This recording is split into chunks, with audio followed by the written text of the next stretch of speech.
les halachot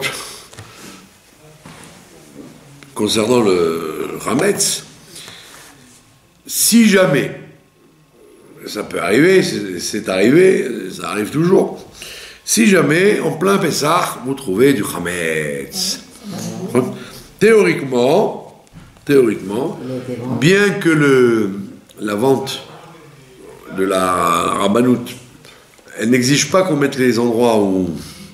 Elle demande l'adresse, simplement. L'adresse de la personne qui habite, mais on compte sur vous pour savoir dans quel placard, dans quelle chambre vous allez mettre, de façon à ce que vous sachiez où ça se trouve. Maintenant, si le goy vient et dit Boker Tov Mohamed, je voudrais prendre mon whisky, d'accord, vous êtes censé ouvrir la porte, lui montrer où c'est, prendre son whisky, il s'en va. Donc, ça c'est le cas de... comme ça doit être. Maintenant, vous ne pouvez pas laisser le Hametz traîner partout. Vous ne pouvez pas dire, ah, c'est pas à moi, il est sur la table, mais c'est pas à moi, il est dans le salon, c'est pas à moi. Non, on sait très bien que même le Hametz, si par exemple vous avez des ouvriers, vous avez commandé du travail, et puis ils n'ont pas fini, ils vont continuer pour la mouette. Des ouvriers pas juifs. Or, vous ne pouvez pas leur dire ah, ne rentrez pas avec du Hametz. S'ils veulent, ils peuvent rentrer avec du Hametz. C'est pas le vôtre, c'est le leur. Bah, vous lui dites, bon écoute, tu manges, mais tu manges dans ton coin, hein, tu commences pas à te promener avec ton sandwich, non. Ah ouais, il n'y a pas de problème. Donc, mais si par contre, même le goy, il met son Hametz dans un endroit où vous risquez de le manger, on te dit non, tu n'as pas le droit. Parce que, on a dit déjà plusieurs fois, la différence entre le Hametz et les autres choses, c'est que le Hametz, on le mange toute l'année. Donc on n'est pas nifdalim, on n'est pas séparé de lui réellement. Puisqu'on enlève de la tête le Hametz, après on va l'en prendre.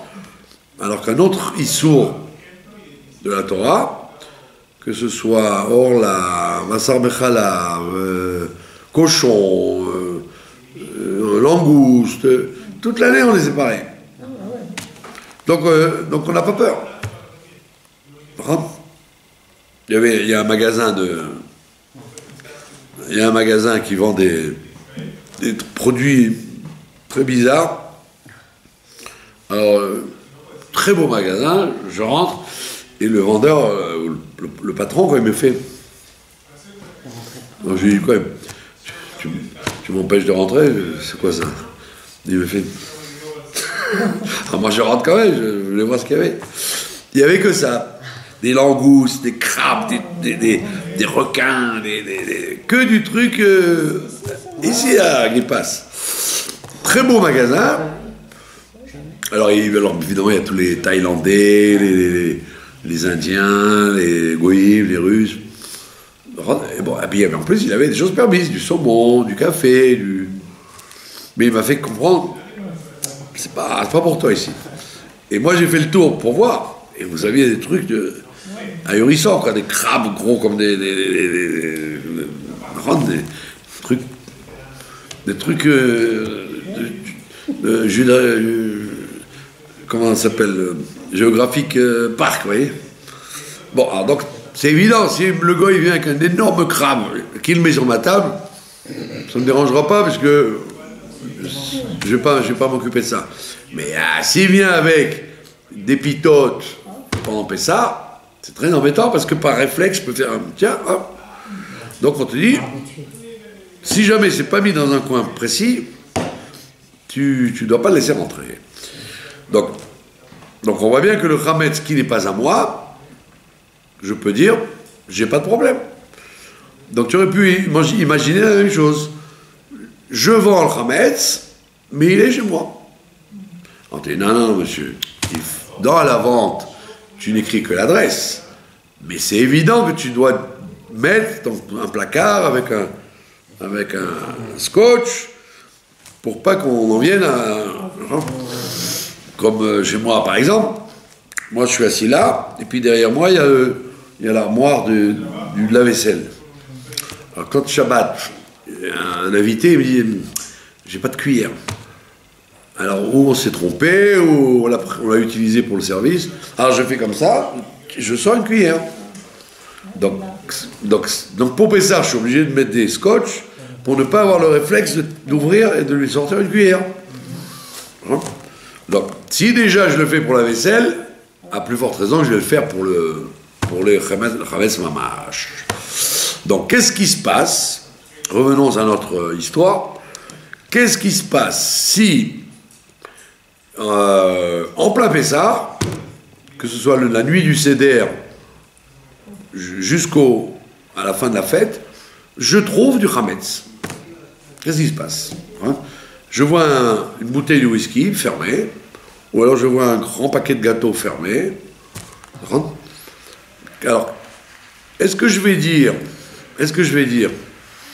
ah mais je l'ai vendu, donc c'est pas grave. C'est pas grave, je le cache et je le reprendrai après la fête. Alors on aurait pu penser comme ça, que tout chametz que tu vas trouver chez toi pendant la fête, il fait partie du chametz vendu. En répondant, parce qu'avant le jeudi soir, cette année c'est un jeudi soir, le soir de l'abdikat chametz, le soir, jeudi soir, dans ta tête ça doit être clair. J'ai le chametz que je vais manger ce soir, cette nuit. J'ai commandé des falafels, comme les gens ils mangent des pizzas, des tas de bêtises dans la nuit du Seder, dans la nuit de l'Abdika, ou alors s'il y en a qui font à la hache, ils font du barbecue dehors, très bien. Donc je sais exactement, ce chametz-là, on va le manger. J'ai du chametz que je vais brûler et que je vais jeter, et j'ai du chametz que je vends. J'ai 3 chametz. Donc, étant donné que j'ai décidé, chaque chametz, qu'est-ce qu'il fait? Donc, le lendemain matin, quand l'heure de la fin du chametz arrive, la photo elle est prise, ça y est. La photo elle est prise, ça veut dire tout chametz que je veux vendre, je dois le mettre dans un endroit bien précis, fermé. Même dans le frigidaire, même dans le placard, où tu veux, mais que je sais celui-là, je le vends, je ne le consomme pas avant 10 heures, et je ne le brûle pas, je ne le détruis pas. Donc automatiquement, et je vous dis pas ça pour compliquer l'affaire, c'est qu'il y a plusieurs fois des gens ont dit ça. Ils ont trouvé pendant Pessah du chametz, qu'ils avaient oublié de mettre dans les placards, et qu'est-ce qu'ils ont dit? Ben non, mais il est vendu. C'est pas vrai, tu l'as pas vendu. Parce que si tu l'avais vendu, tu l'aurais pas laissé là, derrière le fauteuil. Dis-moi que après Pourim, tu l'as oublié quand les enfants sont venus. Et tu croyais avoir nettoyé le fauteuil. Et donc la veille de Pessah, tu dis, j'ai pas encore tiré le fauteuil, c'est bon. Et puis, en fait, il y avait encore un grand paquet de gâteaux, ou de béguélés bien fermés, ou une bouteille de whisky, et ne me dis pas que tu pensais à le vendre, celui-là. Tu savais même pas qu'il existait. Donc il fait partie du chametz, sur lequel tu peux dire, tout chametz qui est en ma possession, il est considéré comme nul et non avenu. Donc ce chametz-là, en fait, bien qu'il soit merveilleux, il n'y a pas de poussière, il n'est pas dégoûtant, bien qu'il soit très très bien à manger, justement, ne dis pas je l'ai vendu et je le mangerai après Pessah.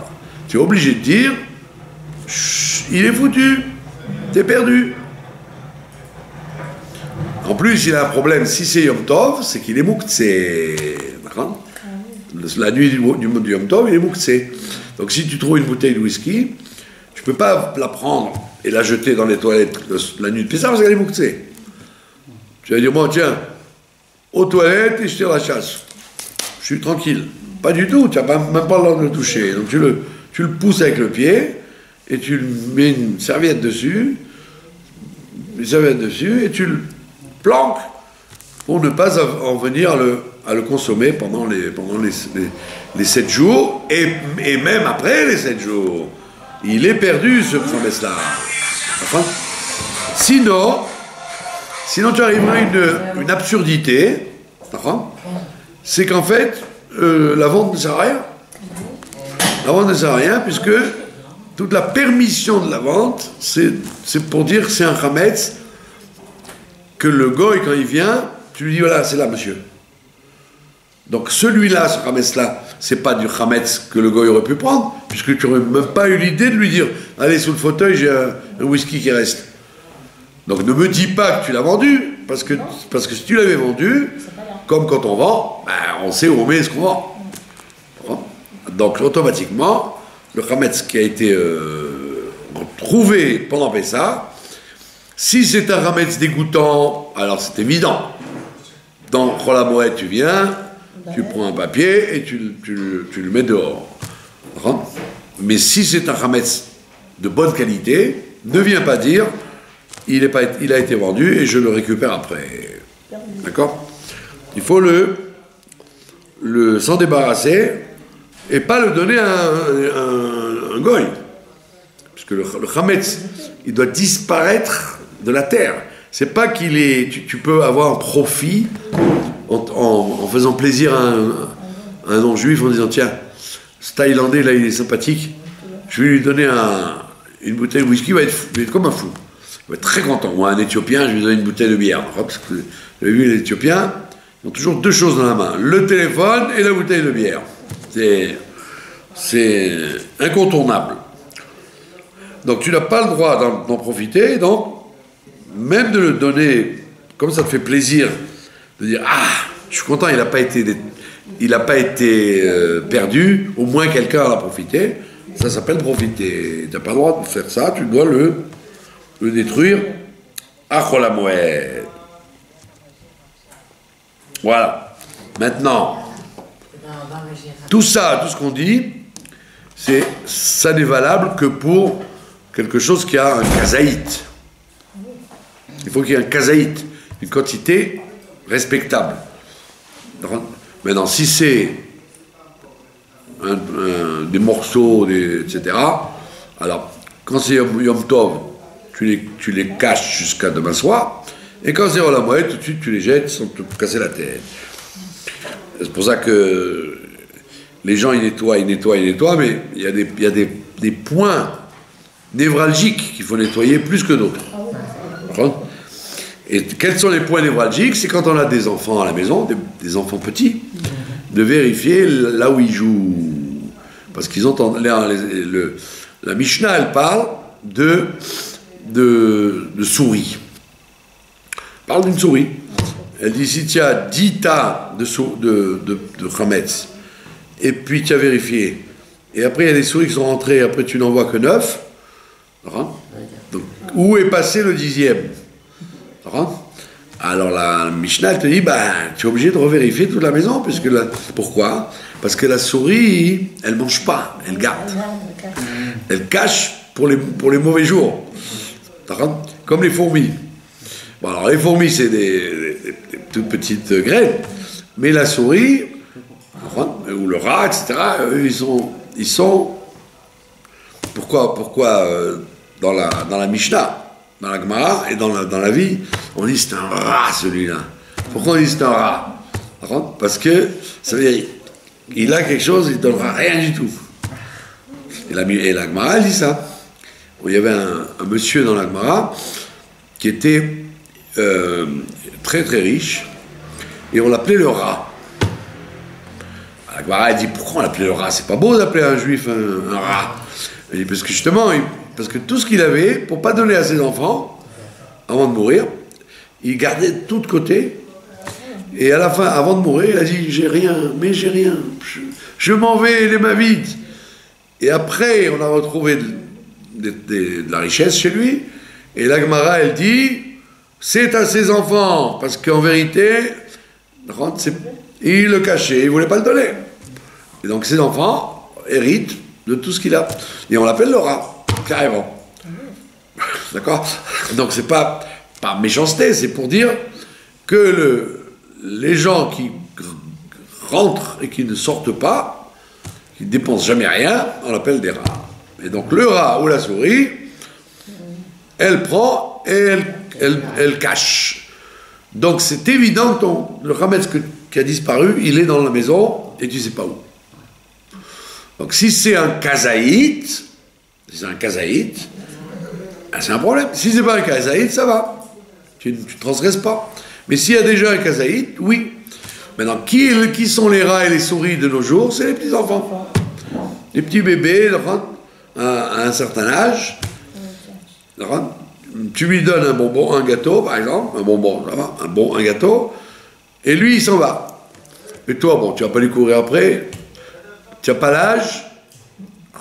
Et tu n'as pas la force. Et puis tu dis, bon, ça va, je balayerai. Et ben tu cherches, il n'y en a pas. Et où il va le mettre? Dans le ventre d'une poupée, dans un camion, dans le camion, et alors il va le cacher dans le camion, il va le cacher dans la chaussure, il va le cacher dans une poubelle à papier. Ils ont des idées inimaginables. Donc quand tu veux vérifier ton Hametz avant la fête, ne fais pas que des trucs farfelus, les hauts des armoires, les plafonds. Fais des trucs probables comme les jouets des enfants ou les costumes des enfants qui sont bourrés de Hametz. Voilà pourquoi on te dit, si jamais, donc la nuit, moi ça m'est arrivé, la nuit de Pessah, la nuit du Seder, il y avait un enfant qui était là, et évidemment, il est venu avec son camion, son petit camion. Alors bon, on a dit au moins il nous laisse tranquille, il joue avec le camion, on peut faire le Seder, il ne va pas déranger sa mère et son père.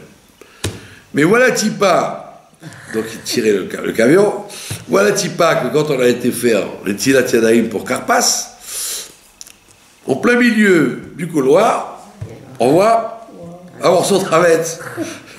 Alors, ma femme, elle dit, ah, c'est sûr qu'on a nettoyé le couloir, c'est pas un truc... Et la mère, elle a dit, faites voir. Et quand on a soulevé le camion, il y avait plein de... Alors on lui a dit, écoutez madame, c'était le premier endroit qu'il fallait vérifier, alors, dans la petite cave, d'ouvrir la grue du camion et vérifier ce qu'il a mis dedans. Donc, bon, évidemment, on a couvert, on a dégagé. Et donc, on te dit, ne va pas vérifier, si tu n'as pas le temps, ne va pas vérifier des trucs à dormir debout, comme les orthodoxes avant, ils vérifiaient les livres page par page. Oui, c'est bon. Page par page. Moi, je connaissais quelqu'un à Kfar Chabad, depuis Pourim jusqu'à Pessah, il était encore en train de vérifier les livres. Alors, moi je dis, il y a une grande formule de Rabbi Aaron de Karlin. Il disait, il y a écrit dans il y a plusieurs choses qu'il faut jamais oublier. Or, une des choses, c'est la sortie d'Égypte. On dit ça tous les jours. Le man tiskor et tiom setra meretz Yisraël, kol yemer ha'era. Il dit, c'est très dur de se rappeler tous les jours la sortie d'Égypte. Il faut réfléchir. Bon. La façon la plus pratique, c'est quand tu as un livre sur la table, de ne pas le mettre quand il va y avoir le Hametz, en disant, ah, pour Pessah, j'ai pas envie de me retrouver en mangeant un sandwich devant le livre. Donc si tu veux étudier un livre, ne l'étudie pas à table du Shabbat ou à la semaine, quand il y a du Hametz. Protège-le. Et donc dans ce cas-là, tu sais pertinemment que, à part le Birkat Amazon que tu emmènes, alors ça, il vaut mieux en avoir pour Pessah, parce que c'est toujours plein de taches et de vin. À part ça, tu ne peux pas t'amuser aujourd'hui à vérifier les livres. À l'époque, à part les grands rabbanim, qui avaient beaucoup de livres, les gens n'avaient pas de livres. Ils n'avaient pas. Ça coûtait une fortune d'acheter un livre. Donc les gens préféraient acheter du pain et du fromage que d'acheter des livres. Mais aujourd'hui, même les gens qui n'étudient pas, ils ont cette manie d'acheter des livres. Donc dans les maisons, vous avez des tas de bibliothèques avec plein de livres. Et donc c'est très peu compréhensible de dire oui, il faut vérifier page par page. C'est évident. Quel est le risque? Tu vas trouver une miette. Qu'est-ce que tu vas faire la manger? Non. Alors, pas la peine. Alors, au lieu de se casser la tête à vérifier les livres ou les chemises, ce que tu peux éliminer, tu élimines. Sinon, pense effectivement à des endroits inattendus que toi tu n'aurais pas imaginé que les enfants sont venus.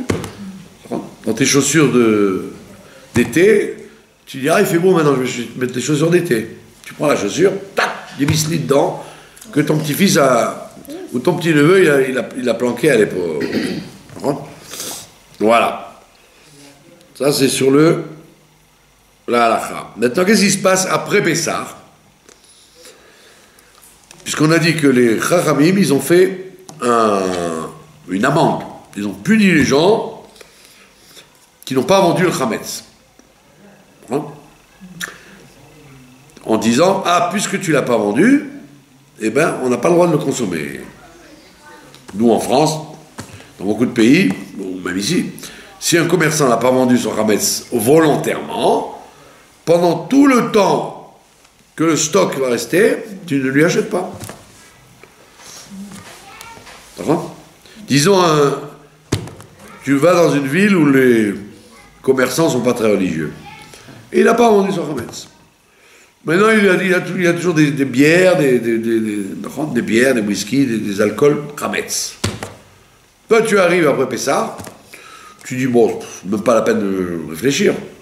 On dit non, s'il n'a pas vendu son Chametz volontairement, tu ne dois pas le prendre, tu dois le punir, tu dois lui faire un knas. Même si tu as envie, bois du coca ou bois du jus d'orange, mais pas de Chametz. On fait dans le monde, c'est comme ça. Dans les commerçants juifs, les commerçants juifs qui ne vendent pas, comme les grandes surfaces, etc., qui ne vendent pas, par exemple, tu leur fais un knas de ne pas consommer jusqu'à ce que le stock se renouvelle. Bon, dans Shulchan Aruch, il y a écrit un mois, mais parce qu'à l'époque, c'était un mois. Ça mettait beaucoup de temps, le renouvellement du stock. Mais aujourd'hui, les grandes surfaces, c'est quelques jours, parce que ça va très vite. Tu as des grandes surfaces où le matin, tu as les choses, à midi, il n'y en a plus déjà. Donc, le temps qu'il faut pour renouveler le stock. Donc, maintenant, qu'est-ce qui se passe après Pessah chez les gens? Chez les gens. Tu as quelqu'un ou un Baal Tshuva, ou quelqu'un que tu ne veux pas vexer, il te dit, venez, j'ai fait à manger après Pessah. Bon, tu dis, bon, la viande, je ne mange pas, le fromage, je ne mange pas, mais au moins les gâteaux, j'ai mangé. Est-ce que tu as le droit de manger après Pessah, sans vérifier, pas des usines, parce qu'ils ont vendu, mais des gens? Des gens. Par exemple, une ganénette. Une ganénette, elle a 30 mères de famille. Alors, des fois, les enfants, on les met dans un GAN religieux, parce que les parents, ils veulent, mais les parents, ils ne sont pas très religieux. Donc, si les parents n'ont pas vendu le Chametz, pour une raison ou pour une autre, donc tu dois te renseigner s'ils ont regretté de ne pas l'avoir vendu ou pas. S'ils disent, moi, nous, on ne savait pas qu'il fallait ça, on ne savait pas, nous, quelqu'un nous a proposé, on n'a même pas compris ce qu'il voulait. Alors, comme ils ne savaient pas, et tu dis, attends, mais si vous aviez su, vous l'auriez vendu? Ah oui, bien sûr. Alors là, tu peux manger. Tu ne peux pas le punir, dans la mesure où il l'aurait voulu, mais il n'a pas fait. Mais maintenant, si quelqu'un te dit, un commerçant, un kiosque, c'est comme ça, des kiosques, des gens durs à cuire, ils te disent, je veux rien entendre, je connais la rabbanout, ça ne m'intéresse pas, je ne vends pas mon Chametz. Alors, si c'est ce genre de gens enfants et au gad, lui, tu ne peux pas lui dire, bah, c'est pas grave, allez, la femme a fait un gâteau, allez, on prend. Vous avez compris? Donc, à part dans des cas très spéciaux comme ça, a priori, les gens que tu connais, si tu supposes qu'ils ont vendu le Khametz, tu ne dois pas faire d'enquête, mais si tu n'es pas sûr du tout qu'il est vendu, alors là, tu dois faire un knas, enfin un knas, même sans leur dire, je vais leur dire, nous, je ne mangerai pas votre gâteau, parce que tu ne mangeras pas le gâteau, tout simplement. Donc de plus en plus, effectivement, dans le monde juif, il y a de plus en plus de connaissances du Khametz, etc. Les gens font de plus en plus attention, et même les commerçants goy font attention, pour les juifs, il y a une grande information dans le monde, mais malgré tout, si ça arrive, tu dois te renseigner qu'est-ce qu'il faut faire. Vous avez compris? Voilà. Maintenant, il y avait une autre question qui s'était posée, c'est que nous, on vend le Khametz. La façon dont on vend le Khametz, c'est une façon très bien faite, que le goy, étant donné qu'il s'agit d'une quantité énorme, le Admor Hazaken, dans sa vente, il exige qu'il y ait un garant juif. On l'appelle Arev Kablan. Un garant juif, riche, pour que ça ait l'air de quelque chose, parce qu'un garant qui n'a rien, j'ai rien gagné, un garant qui a de l'argent et qui se porte garant, qui est un rêve du goy. Et le Admor Hazaken dit, il faut absolument faire ça pour que la vente elle soit une vraie vente. Sinon, c'est une vente très très bluff, très très fictive. Parce que tu vends à un goy des millions de choses, et lui, il sait très bien qu'il va te les rendre, donc ça montre que c'est fictif entièrement. Alors il faut qu'il y ait au moins quelqu'un qui se porte garant. En plus, la Rabbanout, elle prend, je vais dire, elle a affaire à la Lloyds, la plus grande compagnie d'assurance du monde, en Angleterre. Ça s'appelle la Lloyds. Ouais. Ceux qui s'occupent de la Brinks, ceux qui s'occupent des pièces, etc. C'est la plus grande compagnie d'assurance du monde depuis 500 ans. Depuis la Élisabeth. Et donc, pour confirmer encore que c'est une vraie vente, ils prennent le contrat de la Lloyds pour les bateaux, pour les usines, pour tout, pour que ça ait vraiment une allure de vraie vente. Parce que la Lloyds, si vous êtes garanti par la Lloyds, même si ça a brûlé, même si le bateau a coulé, ils vous remboursent. Pour leur nom déjà. C'est pas ils vous font pas comme les assurances classiques. Ah non, vous n'avez pas vu la petite lettre en bas si le bateau il est sur la mer, ça marche pas. Il faut qu'il soit aux Champs-Élysées. Vous avez compris? Non, la Lloyds, c'est une compagnie très honorable, donc les gens, ils coûtent très cher, mais au moins vous êtes tranquille parce que la moindre chose, ils ne regardent pas, ils vous remboursent. Donc, disons que vous avez vendu avec le Admor Hazaken par la Rabbanout. Maintenant, il y a des gens, en Israël, il y a beaucoup de gens qui disent « Ah, la Rabbanout, ma pitom, moi je ne vends que par les orthodoxes.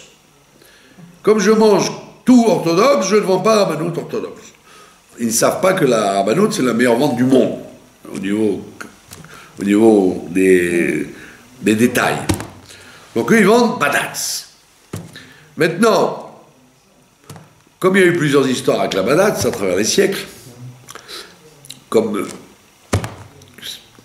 Dieu il a beaucoup plus d'un couteau dans son sac, un jour, l'Acharédite s'est fait choper en vérifiant que l'arabe qui achetait le Khametz tous les ans, c'était en vérité un juif. Ouais, sa mère était juive. Elle avait été prise dans un village, et puis lui, c'était un arabe.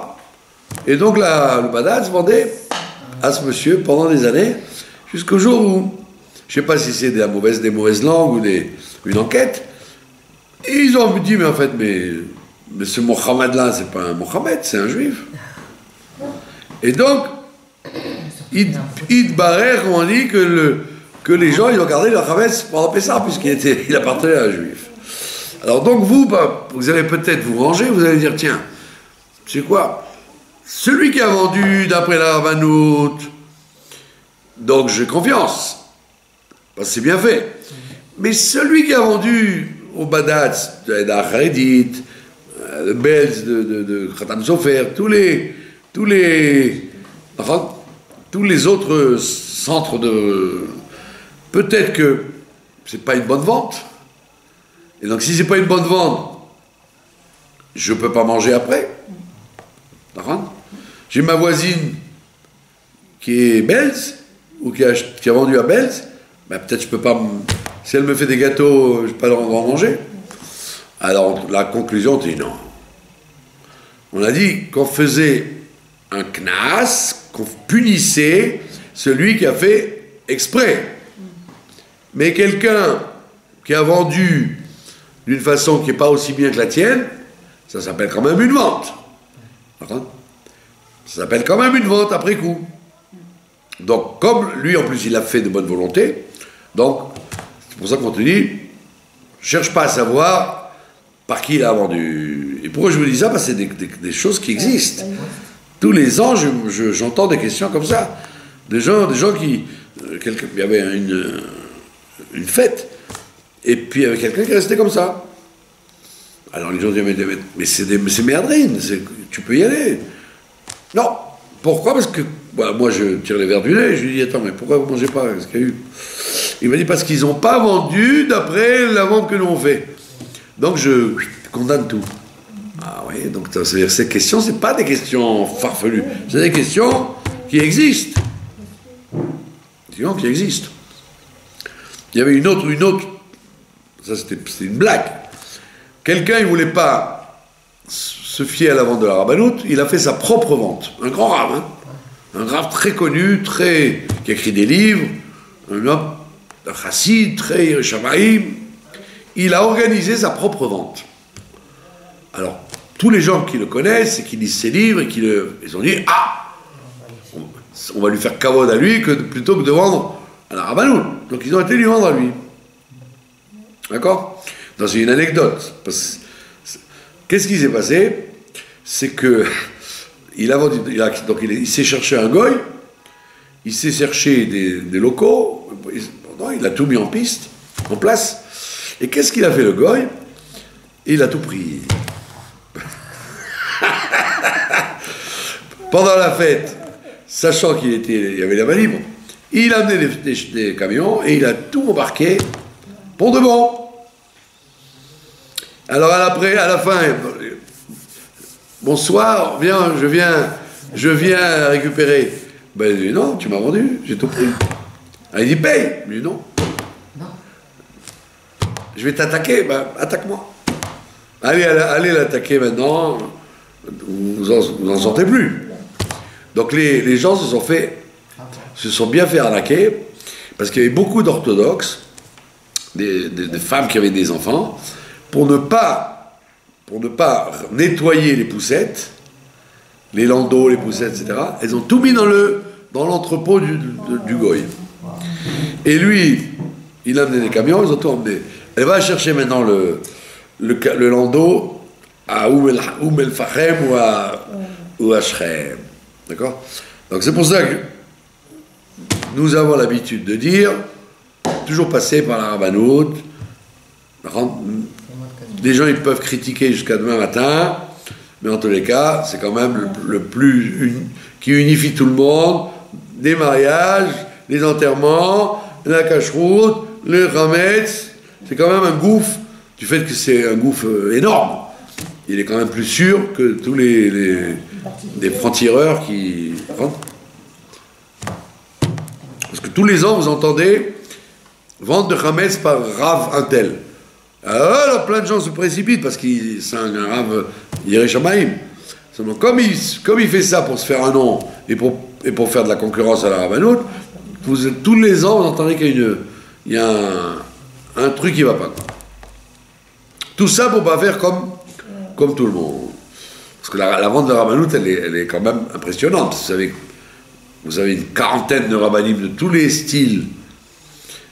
Les Lituaniens, les Chassidiques, les Séfarades, les Kippot Srogot, les grands rabbins, les petits rabbins, vous avez un monde énorme. Et vous avez le Rav Amar, et des grandes personnalités qui s'occupent de ça. Donc vous êtes couverts. Moi, chaque année, j'arrive en retard parce que il y a toujours des gens à la dernière minute. Oui, ils ont fait attention à acheter de la javel cachère le Pessah ou du dentifrice. Ça, ils ont fait 3 heures dans le magasin, mais pour vendre le Hametz, ils ont oublié. Alors, à midi ou moins quart, allô, qu'est-ce que j'ai pas vendu mon Hametz. Donc moi, je pars à la dernière minute pour attendre le maximum de gens. Et malgré tout, même quand je reviens, ils appellent encore. Mais Kitsour, j'arrive en retard, et régulièrement, quand j'arrive en retard, j'arrive juste quand ils partent, quand c'est fini. Donc l'arabe, il attend, et il attend les dernières feuilles, quoi. Ouais. Et donc j'arrive, si je rencontre pas le Rav Amar, je rencontre le Mohammed, tous les ans. Et il me dit, Tisdares, dépêche-toi. Bon. Et chaque année, je rencontre chaque année, ça fait déjà 2 ans, un mitnaged, un Itaï, mais d'une méchanceté. Alors il me voit, lui il s'en va, et moi j'arrive. Il me fait, où tu étais? Au mikvé? Tu étais où? À la synagogue? Alors l'année dernière, je ne me suis pas gêné. Je lui dis, tu sais, le Hametz, il ne suffit pas de le vendre, il faut le brûler aussi. Hein. J'ai dit, peut-être tu brûlerais ton Hametz, au lieu simplement de vendre celui des autres. D'accord. Bon, c'était une boutade. Voilà. Voilà la halakha. C'est intéressant, non? C'est amusant. Voilà. On va refaire un peu d'Agada.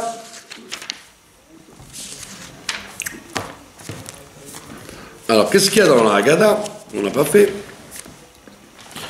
La Haggadah, on l'a dit, c'est une mitzvah une fois par an, mais en vérité, ça tourne sur tous les problèmes qu'il peut y avoir. C'est pour ça que dans à part les Pirkei Avot, la Haggadah, c'est le livre qui a été le plus commenté à travers les siècles. Vous avez des milliers de Haggadah. Et à tel point que chaque Gadol d'Israël, tous les grands, depuis ceux qui ont écrit la Haggadah, tous les grands ont fait une Haggadah. Tous les grands. Prenez tous les grands Rabbanim, ils ont leur Haggadah de Pessah. Et j'ai un ami qui fait la collection des Haggadot, il en a 3 ou 4 000. C'est inimaginable. Alors, mais là, maintenant, vous allez aujourd'hui dans les magasins de livres, ceux qui restent, parce qu'il y a de moins en moins de gens qui achètent des livres, ils ont tout. Alors, vous avez la Haggadah du Rav Eliashiv, la Haggadah du Rav Ovadia Yosef, la Haggadah du Rabbi, on se fait longtemps qu'elle est connue, la Haggadah du Rav Mordechai Eliyahu, la Haggadah du Rav Mazouz de Bnei Brak, chacun, au fil des années, se rajoutent les Haggadot. Alors, évidemment, il y a des Haggadot extraordinaires, il y a plein de choses, et puis il y a des Haggadot qui sont du blablabla. Donc, Bekitsur, donc la Haggadah est le livre le plus commenté après les Pirkei Avot. Et pourquoi? Parce que ça parle de tout. D'accord? Alors, on va faire un petit Keta. Un petit Keta très connu, mais très intéressant, à la page 388. Il vous dit,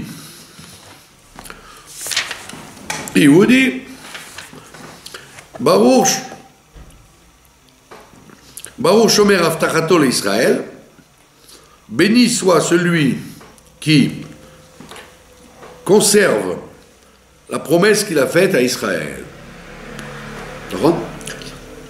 Ça veut dire, quelle promesse Dieu a faite à Israël? Baruch Hu, béni soit-il, Shakadosh Baruch Hu Chishev et Aketz. Il a écrit que Dieu, il a calculé la fin, la date finale.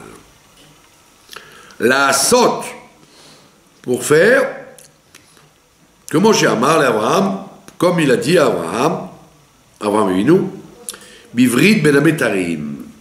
Oui. La différenciation entre toutes les galouillottes, c'est que toutes les galouillottes, elles ont un temps final. En anglais, ça s'appelle un deadline. La seule qui n'a pas de deadline, c'est la nôtre. C'est la nôtre. Mais, donc la première, celle d'Égypte, elle avait un deadline. C'est lequel? Dieu, quand Abraham devait partir pour Eretz Canaan, avant de partir, il a eu ce qu'on appelle l'alliance Brit Ben Abetarim, l'alliance entre les morceaux qui représentent toutes les galouillottes. Il a coupé des animaux et il est passé entre eux, et à ce moment-là, il a eu une tardema, il s'est endormi et Dieu lui a parlé. Et qu'est-ce que Dieu lui a dit? Il lui a promis la terre d'Israël, ok? Il lui a promis d'avoir des enfants, et il lui dit, Vayomer le Avram, il a parlé à Avram, c'est-à-dire, et ça se passait 30 ans avant la naissance de Yitzhak. Donc il avait 70 ans, Abraham, il n'était pas encore arrivé en Israël, et 30 ans avant la naissance d'Yitzhak, il lui dit, Yadoa Teda, savoir, tu sauras, qui guerrier Zaracha, que ta descendance sera étrangère, Be'eretz lo lahem, sur une terre qui n'est pas à eux. Qui n'est pas à eux. Donc il est pas précisé qui c'est. Zaracha, les enfants, lesquels? Je sais pas. Quelle génération? Je sais pas. Be'eretz lo lahem, sur une terre qui n'est pas à eux, c'est pas précisé non plus. Il n'y a pas écrit ni Mitzraïm, ni Yavan, ni Tzarfat, il y a écrit une terre qui n'est pas à eux. Va'avadoum, et ils les font travailler. Ve'inu otam, et ils les font souffrir. Tout ça, c'est très, très élastique. La seule chose qui n'est pas élastique, Arba Meot Shana, 400 ans. Alors, il y a écrit que Dieu, il a calculé, Chishev et Aketz, il a calculé la fin. Donc ça veut dire 400 ans. Donc tu mets le chrono. À quel moment tu mets le chrono pour que ça fasse 400 ans? Alors, en fait, ils auraient dû être exilés en Égypte avec le pharaon, etc., 400 ans. Seulement, comme ils n'avaient pas la Torah, comme ils n'auraient pas eu la force, 400 ans, ils auraient disparu. Donc qu'est-ce qu'il a fait le bon Dieu? Il a dit, tu sais quoi, les 400 ans, je vais te les calculer, mais au lieu de commencer en Égypte, je vais commencer à partir de la naissance d'Yitzhak. Donc ça marche très bien. Quand Yitzhak il est né, je commence, tac, le chrono. Et c'est pour ça que Yitzhak lui-même, quand il y a la famine, il dit, je vais faire comme mon père, je vais partir en Égypte. Et Dieu lui dit, non, toi tu ne dois pas quitter Israël. Alors il dit, mais si je ne quitte pas Israël, comment commence la prophétie? Alors il dit, tu sais quoi, va à Gaza, ça s'appelle Grar, Gush Katif. Donc il habitait au Gush Katif, du côté d'Ashkelon. Ashkelon, Gaza, la région des Philistins. Donc ça s'appelle pas la terre d'Israël. Ça nous appartient, mais ça s'appelle pas Eretz Israël. Et donc ça peut s'appeler qu'ils ont été exilés dans un endroit qui n'est pas à eux. Voilà. Il était en exil là-bas, Yitzhak, parce qu'il a souffert avec Abimelech, qui lui a cassé les pieds avec les puits, etc. Et il a pris sa femme, etc. Donc ça commence. Donc je calcule les 400 ans de là. Et là, ça marche. Jusqu'à la sortie d'Égypte, ça fait 400 ans, c'est bon. Hein? Et quelquefois, il y a écrit 430 ans. Et c'est quoi les 430 ans? C'est les 30 ans où à partir de ce moment, il a reçu la prophétie. Donc ça veut dire quoi? Ça veut dire que la galoute d'Égypte, elle avait ceci de facile, en quelque sorte. C'est qu'il y avait un deadline. Ça ne durera pas plus que ça. Hein? Comme a dit le bon Dieu, si je les laisse encore, ils vont disparaître. Donc vite, il faut qu'ils sortent. Deadline. C'est pour ça que ce calcul, il a été fait de travers par la tribu d'Éphraïm. La tribu d'Éphraïm, elle voulait activer la fin. Les troc et taketz, elle voulait activer la fin. Et donc dans leur calcul, ils n'avaient pas cette tradition-là. Ils ont activé et ils sont partis bien avant. Et ils ont été exterminés dans le désert. D'où les chachamim, à travers les générations, qui disent qu'il y a une interdiction très grave d'activer artificiellement la faim. Tu peux activer la faim par des bonnes actions, par des prières, tout ce que tu veux, mais pas par une action physique. D'où d'ailleurs on sort des élections, il y avait des affiches partout qui disaient, au nom du rabbi de Satmar, interdiction de participer aux élections impures. C'est quoi cette histoire? Pourquoi ils disent ça? Parce que eux, ils disaient que le sionisme, c'était une derikat ketz. Tu veux activer la faim. Et donc au lieu de rendre ça, donc ça amène des problèmes, ça amène des morts, et ça amène tu retardes au lieu d'avancer. Des rikatkets. C'est pour ça que dans les générations de maintenant, la plupart des anti-sionistes, c'est des gens qui te disent Trikatket, c'est le sionisme. C'est pas Shabtai Tzvi ou Franck ou tous les faux messies qu'il y a eu. Ils te disent tous dans les livres, les faux messies, c'est Ben Gurion, etc., etc. Donc, les faits sont là, pardon? On voit bien que, bon, même si ça fait des problèmes, donc on voit que les Chachamim, à travers les siècles, ils ont toujours fait la guerre à ceux qui voulaient artificiellement prier. Tu as le droit de prier. Au contraire, tu fais ça tous les jours. Tu demandes à le Mashiach tous les jours. Faire des bonnes actions, c'est évident que ça raccourcit la galoute. Mais faire des actions forcées, c'est pas bon. Et d'où on l'apprend? D'ici. De la tribu d'Éphraïm, qui ne s'est pas consulté avec Amram et le Sanhédrin et les anciens, qui ont dit, bon, ça y est, on a fait nos calculs, nous, Éphraïm, on a une tradition, ça y est, les 430 ans sont terminés, on y va.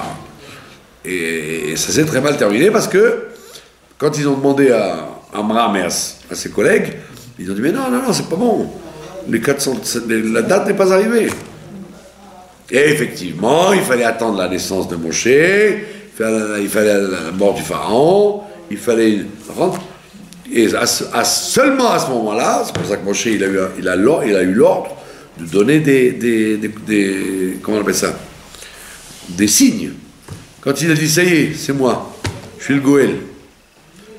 Alors ils ont rassemblé tout le monde. Attends, qui tu es. Peut-être tu as un usurpateur pour activer la faim, comme la tribu d'Éphraïm. Alors il leur a donné des signes. Et effectivement, ils ont dit, bon, c'est effectivement, ça correspond aux dates, ça correspond à nous. D'accord? Donc on voit bien que ça c'est un avantage qu'il y avait en Égypte, c'est que Dieu a calculé la fin. Et la même chose avec Mordechai et Achashverosh, qu'on te dit ça devait durer 70 ans, la galoute de Babel, Perse, etc. Et la galoute des Grecs, c'était pareil. On savait quand est-ce qu'elle devait se terminer. La seule dont on n'a pas la date, c'est la nôtre. La preuve, c'est qu'à chaque fois, il y a des cycles. L'histoire, c'est des cycles. Il y a le cycle de l'année, c'est qui recommence tout le temps, avec les fêtes et les Shabbatot, etc. Et il y a les cycles plus larges. Et ça s'appelle un Marzor. Or, le cycle, à chaque fois, hop, on monte un cycle, et ça échoue, et on recommence. Et il faut attendre un nouveau cycle, jusqu'à ce que ça se termine. Donc, et c'est pour ça que le Rambam dans sa formule d'attente du Mashiach, il te dit Afalpi chez Itma Mea, même si ça traîne, Im Kolze, malgré tout, Achakelo, j'attendrai. Qu'est-ce que c'est que cette formule de Afalpi chez Itma Mea? Itma Mea, comme on le voit ici d'ailleurs, ça vient, c'est le mot ma, deux fois. Quoi? Deux fois quoi? Ça veut dire, quoi? C'est bon? Et ça retombe. Ma, encore? Et ça retombe. Itma mea, ça veut dire des cycles qui te montrent toutes les bonnes raisons d'y croire. Tu as tout ce qu'il faut, et ça retombe parce que c'est pas l'heure. Donc c'est très angoissant. Et ça n'est que dans notre galoute à nous. Et c'est pour ça qu'elle dure 2000 ans. Parce que vous en avez eu des cycles. Et vous en avez eu des vrais messies qui auraient dû faire quelque chose, et on n'a pas mérité, hop, ça a échoué, ça a foiré. Donc c'est tout un problème de Itma Mea.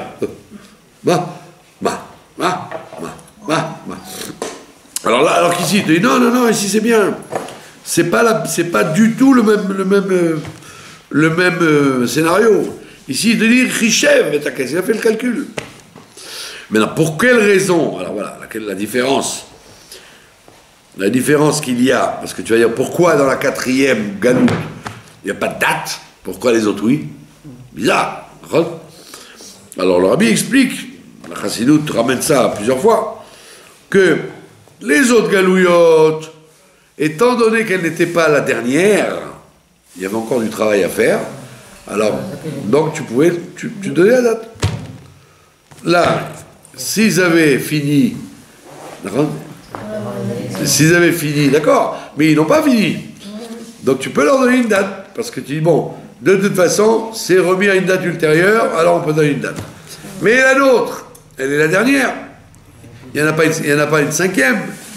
Comme elle est la dernière, c'est celle de Rome, donc automatiquement, la seule date qui marche, c'est le moment où on a fait tchouva, et qu'à ce moment-là, tac, le chronomètre s'arrête puisqu'on a fait tchouva. C'est toute la différence qu'il y a entre les autres galouillottes et celle-là. C'est le chidouche. Vous avez compris? Alors maintenant, il te dit Gam et Agoy, Asheria Vodou, et même le peuple qui les rendra esclaves, Dan Anochi, je le jugerai. Ça tu aurais pu dire, puisqu'il a fait sa mission de nous casser les pieds. C'est une prophétie. Il a fait la mission. Pourquoi je le jugerai? Alors on te dit non. C'est pas parce que tu dois faire une mauvaise chose que tu es récompensé pour ça. ben non. D'accord? Et après ça, ils sortiront avec un grand trésor. Alors, maintenant, vous aurez dit, c'est quoi cette formule-là et même le gars, je jugerai, et il sortira avec un grand trésor. C'est qu'on a vu ça l'autre fois. C'est pas un défaut, c'est pas un tort.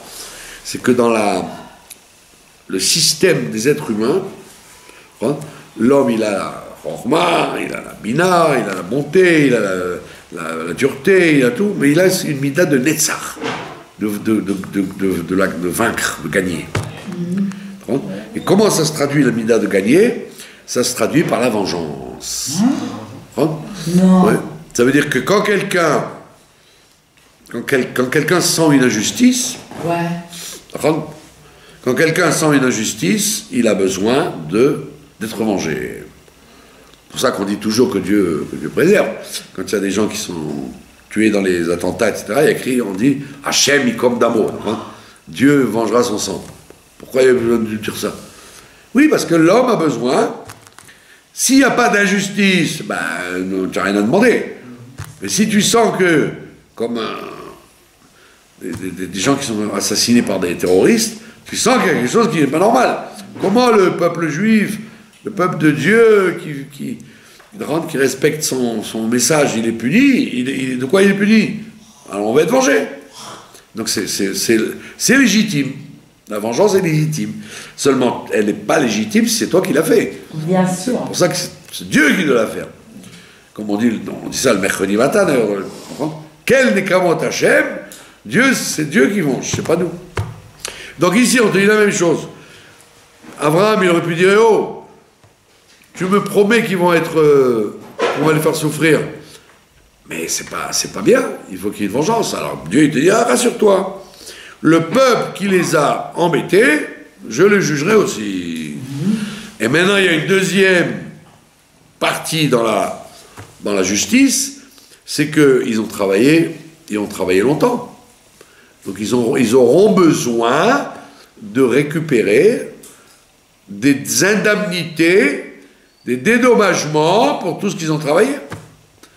C'est pour ça qu'on appelle ça Rechush Gadol. C'est le grand trésor qui quitteront avec eux. D'accord? Ça veut dire quoi? C'est-à-dire que tu es obligé, Dieu était obligé de dire ça à Abraham Avinu, sinon Abraham Avinu, il aurait négocié, il aurait dit, oh, moi je veux pas. Je suis pas d'accord. Alors que là, il lui dit, t'inquiète pas, ils seront vengés des souffrances qu'ils vont leur faire, et t'inquiète pas, ils sortiront avec un rouge gadol. Et c'est là, et on finira avec ça, c'est la raison pour laquelle, une des raisons pour laquelle il y a écrit, quand ils s'en vont, Dieu il dit à Moshe, je t'en prie, s'il te plaît, s'il te plaît, demande-leur qu'ils frappent aux portes des Égyptiens pour prendre l'or et l'argent. S'il te plaît, il dit. Et donc tu aurais dit, alors, ok, s'il te plaît, prendre l'or et l'argent. Maintenant, qu'est-ce qui se passe? Les commentateurs et les décisionnaires, ils disent, attends, mais il y a un problème de malhonnêteté là-dedans. Ils leur ont dit, s'il vous plaît, prêtez-nous. Ouais. Ishaloum, ils ont demandé un emprunt, des affaires d'or et d'argent, et on revient, on vous les ramène. Alors les commentateurs ils disent, pourquoi quel est ce targuil? C'est quoi cette façon de parler? On vous les ramène. Alors que tu sais très bien que tu ne les ramènes pas. Puisqu'il n'y avait pas l'intention de revenir.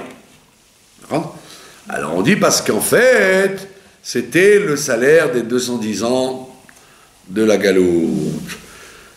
210 ans de la galoute, donc quand tu fais le calcul, c'est l'argent et l'or qui leur ont dit, qui leur ont donné, parce qu'ils ont tapé tous les Égyptiens qui étaient pleins d'argent. Et d'où ils étaient pleins d'argent? Eh ben, du profit du travail gratuit qu'ont fait les Bnei Israël pendant 210 ans et 80 ans avec Moshe. Donc, ça c'est la raison première. Maintenant, Donc on dit que donc c'était pas vraiment un vol. C'est comme si toi, dans la halakha c'est comme ça, si toi, je t'ai pris 100 shekels, théoriquement tu devrais aller au Beddin pour que je les rende. Maintenant, le Shulchan Aruch il dit, si tu t'es payé toi-même des 100 shekels, quoi? D'accord? Eh ben, tu vas au Beddin, moi je vais au Beddin, mais il m'a pris les 100 shekels. Pourquoi il vous a pris les 100 shekels? Ben voilà, je les ai pris parce qu'il me les avait pris et il n'a pas voulu me les rendre. Alors le Beddin dit, ben voilà monsieur, c'est fini.